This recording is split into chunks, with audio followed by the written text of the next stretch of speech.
Assalamualaikum warahmatullahi wabarakatuh.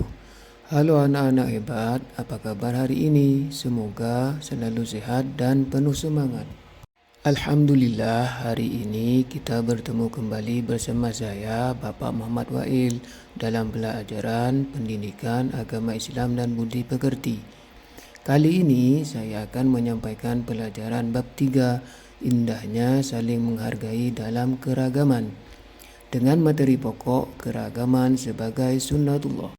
Melalui materi ini, kita akan belajar bahwa keragaman adalah nikmat yang harus kita syukuri, sehingga kita bisa hidup rukun, saling menghargai, dan saling membantu. Ayo anak-anak, siapkan hati dan pikiran kalian, kita mulai belajar bersama-sama. Anak-anak, sunnatullah artinya adalah ketetapan Allah atau hukum Allah yang berlaku di alam semesta ini. Allah Subhanahu wa Ta'ala telah menetapkan adanya keragaman sebagai bagian dari sunnatullah. Keragaman berarti perbedaan-perbedaan yang ada pada manusia dan makhluk lainnya. Nah, sekarang mari kita lihat lebih jauh kira-kira apa saja ya bentuk-bentuk dari keragaman itu.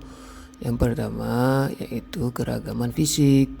Pasti semua orang fisiknya tidak sama. Dimulai dari warna kulit, ada yang kulitnya putih, ada yang kuning, sawo matang, dan hitam. Terus dari rambutnya, ada yang lurus, bergelombang, dan keriting. Terus bentuk mata, ada yang sipit, ada yang bulat. Terus dari hidungnya ada yang mancung, ada yang pesek. Terus juga wajahnya ada yang oval, ada yang bulat, bundar. Terus dari tinggi badannya ada yang tinggi, ada yang pendek. Dan berat badannya ada yang gemuk dan juga ada yang kurus. Anak-anak, bentuk keragaman selanjutnya adalah keragaman suku dan budaya. Indonesia memiliki lebih dari 1.300 suku. Setiap suku memiliki bahasa daerah, pakaian adat, rumah adat, makanan khas, dan kesenian yang berbeda. Contoh suku yang ada di Indonesia adalah suku Jawa, suku Sunda, suku Batak, Minang, Bugis, Papua, Madura, Kangean, dan banyak lagi yang lainnya. Bentuk keragaman selanjutnya anak-anak adalah keragaman agama. Di Indonesia ada 6 agama yang diakui. Yang pertama Islam, yang kedua Kristen, yang ketiga Katolik, yang keempat Hindu, yang kelima Buddha, dan yang keenam Konghucu. Nah, setiap agama itu memiliki cara ibadah dan tempat ibadahnya masing-masing dan memiliki hari raya yang berbeda. Bentuk keragaman yang terakhir adalah keragaman kemampuan. Tentu saja setiap orang atau setiap anak itu mempunyai kemampuan yang berbeda. Contoh, ada yang pandai berhitung, ada yang pandai menggambar, terus ada yang cepat berlari, ada yang jago berenang, terus ada yang berbakat musik, dan ada yang berbakat olahraga. Anak-anak, ternyata keragaman itu banyak sekali ya, mulai dari keragaman fisik, suku, bahasa, budaya, agama, sampai kemampuan. Semua itu membuat hidup kita lebih indah dan berwarna. Nah, sekarang pertanyaannya, apa sih hikmah dari semua perbedaan itu? Yuk kita bahas bersama pada materi hikmah keragaman sebagai sunnatullah. Hikmah yang pertama adalah untuk saling mengenal. Keragaman membuat kita saling mengenal dan belajar dari perbedaan. Yang kedua adalah untuk saling melengkapi. Perbedaan kemampuan membuat kita saling melengkapi dan membantu. Ketiga, yaitu untuk memperkaya pengetahuan.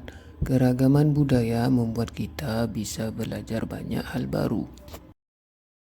Yang keempat adalah untuk melatih kesabaran. Menghadapi perbedaan melatih kita untuk bersabar dan mengendalikan diri. Yang kelima adalah untuk meningkatkan kreativitas. Perbedaan ide dan pemikiran memunculkan kreativitas dan inovasi baru. Anak-anak, setelah kita memahami hikmah keragaman, sekarang kita perlu tahu bagaimana sikap yang tepat terhadap keragaman. Yang pertama yaitu menghargai perbedaan, menerima bahwa perbedaan adalah hal yang wajar dan tidak mengejek orang yang berbeda dengan kita. Yang kedua adalah toleransi, menghormati keyakinan dan budaya orang lain meskipun berbeda dengan kita. Yang ketiga, gotong royong, bekerja sama dengan semua orang tanpa membeda-bedakan. Yang keempat, persaudaraan, menganggap semua manusia sebagai saudara karena kita semua ciptaan Allah Subhanahu wa Ta'ala.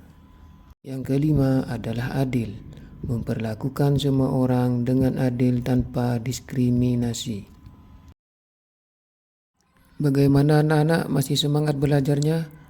Baik, sekarang mari kita lihat contoh penerapan sikap menghargai keragaman dalam kehidupan sehari-hari. Yang pertama, kita harus berteman dengan siapa saja tanpa memandang perbedaan. Terus, yang kedua, tidak mengejek teman yang berbeda fisik, agama, ataupun suku. Yang ketiga, saling membantu dalam kesulitan tanpa membeda-bedakan. Yang keempat, menghormati teman yang sedang beribadah sesuai agamanya. Yang kelima, mau belajar bahasa daerah atau budaya dari teman yang berbeda suku. Anak-anak, coba bayangkan kalau semua orang sama, pasti hidup terasa membosankan ya.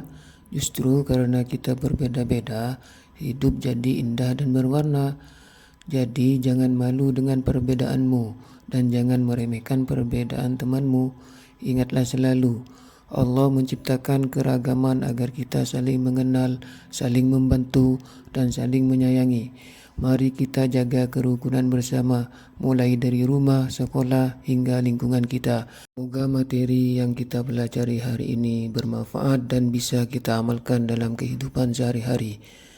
Wassalamualaikum warahmatullahi wabarakatuh.